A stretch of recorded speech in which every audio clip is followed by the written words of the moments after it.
Yo, what is up? Welcome back to Undisputed Champions, where I give you boxing reviews and boxing breakdowns. Look, it's been a long layoff. I'm back giving you another video. They took my one video down. I'm gonna try to do something about that. Bring it back up on the Gervonta versus Rolly recap. I'm gonna see what I can do, but they took it down. But I appreciate everybody liking and commenting on that post. I appreciate everybody, you know, supporting the channel. But let's get into it. Okay, so now that Devin the Dream Haney is undisputed champion at 135, there are talks saying that him and Gervonta Davis are going to go at it and fight. Now, Devin Haney we seen what he did to Kambosos. I wanted to make a separate video besides that, but I'm a little bit pressed for time, so I'm just gonna put it all in this video. Devin Haney and Gervonta Davis, that's an action-packed fight. Why? Because Devin is a supreme boxer. He can bang, he throws combinations, he counter punches, he jabs, he steps around, he moves, his defense is superb. He's been in the Mayweather gym ever since he was a little kid. So they pretty much are like, they got that style down to a T. You know what I'm saying? He's been training under the tutelage of Mayweather Sr. And, ain't no telling what type of knowledge he got from Floyd Mayweather himself, including Gervonta. Gervonta, we seen Floyd giving Gervonta pointers and stuff like that. But he knew Devin ever since he was damn near a baby. So that relationship and that bond is gonna live forever. The thing is about this fight, I'm gonna highlight some things that each fighter has a problem with, and it's not that much, but I'm gonna talk about it. Let's start with Gervonta. Gervonta, he has a problem with people with longer reach than him. It takes him a couple rounds, as we just seen with the Rolly fight. I was watching that fight to really try to see what Gervonta was doing and trying to see like how he set up his shots. And it took him 6 rounds to actually start throwing punches. Well, not really 6 rounds. I'm gonna say 4 rounds to start really throwing punches, but I felt like the 5th round he really wasn't like attacking like he usually do. He was moving, he was pivoting, he was stepping, but he wasn't attacking like he usually do. Now, I don't like seeing fighters when they don't jab. At least flick it out there to keep an opponent at bay.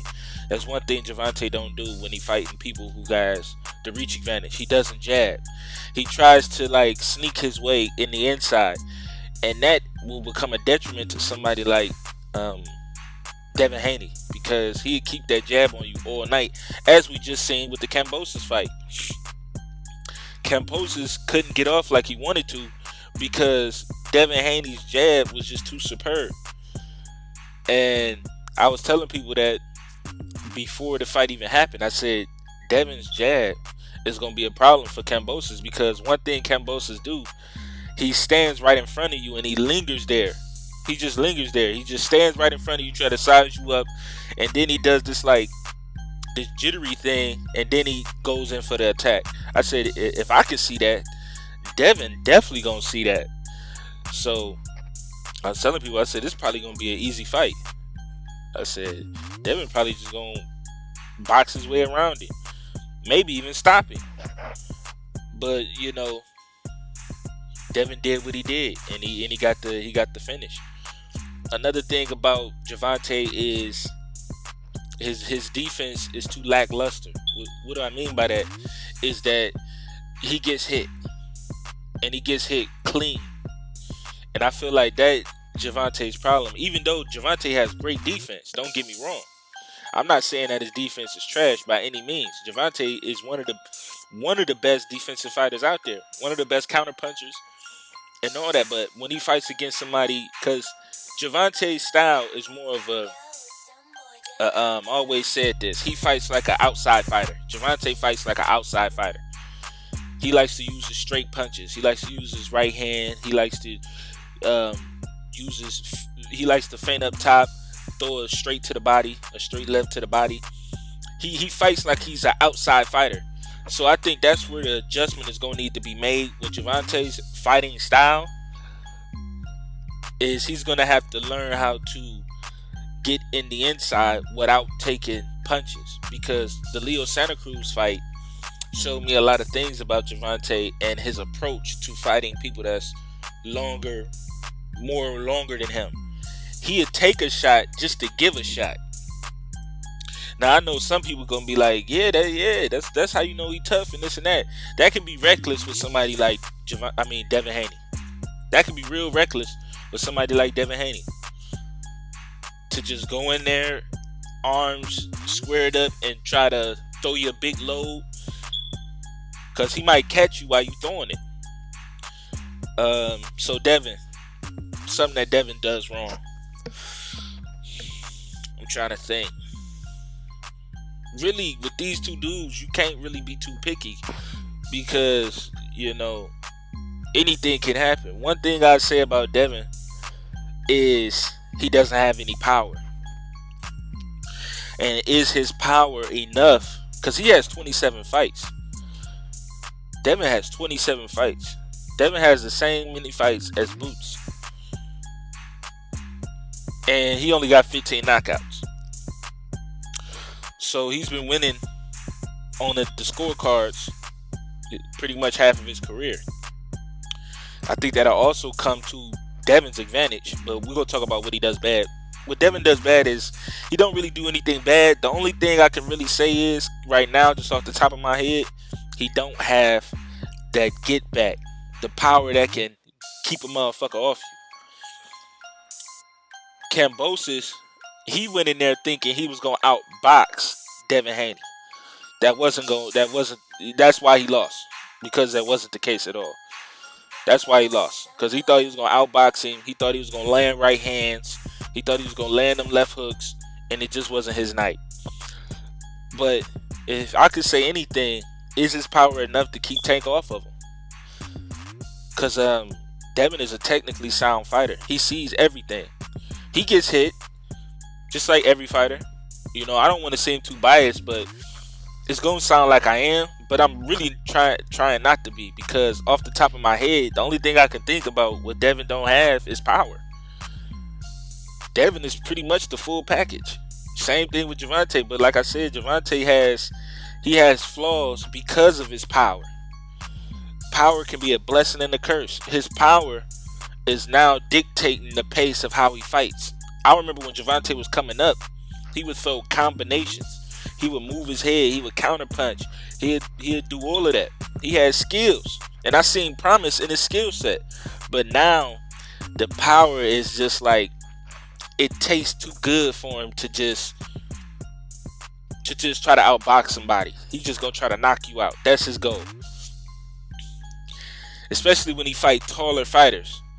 If he's fighting somebody that's taller and bigger than him, he like, okay, I gotta hit him, and we gotta see if he can take it. Somebody that's mentally strong and durable as Devin Haney, he may not have power, but he's durable and he's fast. I don't even know who's faster than who. I say on the reflex side, if we talking about fast reflexes, I give it to Devin. But as far as hand speed, they both pretty fast. I think they kind of like, it's a stalemate right there with the hand speed. But everybody know who has the power in this fight. But this fight will be action packed because we got two thinkers, two counter punchers. It's gonna be a lot of people in there countering the counter. There's gonna be a lot of that, where they're trying to counter the counter to counter the counter. There's gonna be a lot of that in this type of fight, because they not reckless. Like, Gervonta's not reckless. Devin Haney is not reckless. They are boxers. They are counter punchers. They are pot shotters. I lean more that towards the side of Devin as far as pot shot than But so is Gervonta. Gervonta can do that as well. But I feel like he's been leaning on his power for too much. I might give y'all a part 2. Let me know in the comments if y'all want a part 2, and I'll give y'all a part 2, because I can go a little bit more in depth. But it's really nothing that these two fighters do wrong. The only thing I can say is the only way you're gonna beat these two fighters is if you knock them out, and I don't see that happening with either of them.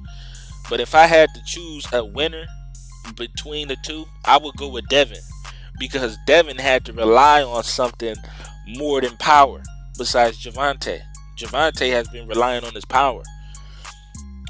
You know, Devin, he's winning 50% of his fights just boxing people, outboxing them, outbeating them.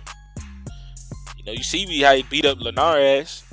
You see how he beat up Cambosis, and the dude before that, and the dude before that, and the dude before that. But this is it for this video.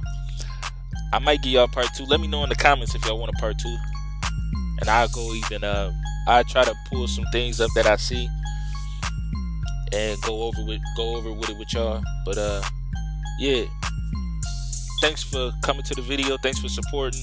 I'm gonna try to fix that last video that I posted with Gervonta versus Rolly recap. I'm gonna try to see if I can edit, trim, or something out, because they said they blocked it. They just blocked it. Like the only person that can see it is me. But I'm gonna see what I can do. But as far as that, I appreciate y'all. Love y'all. Peace.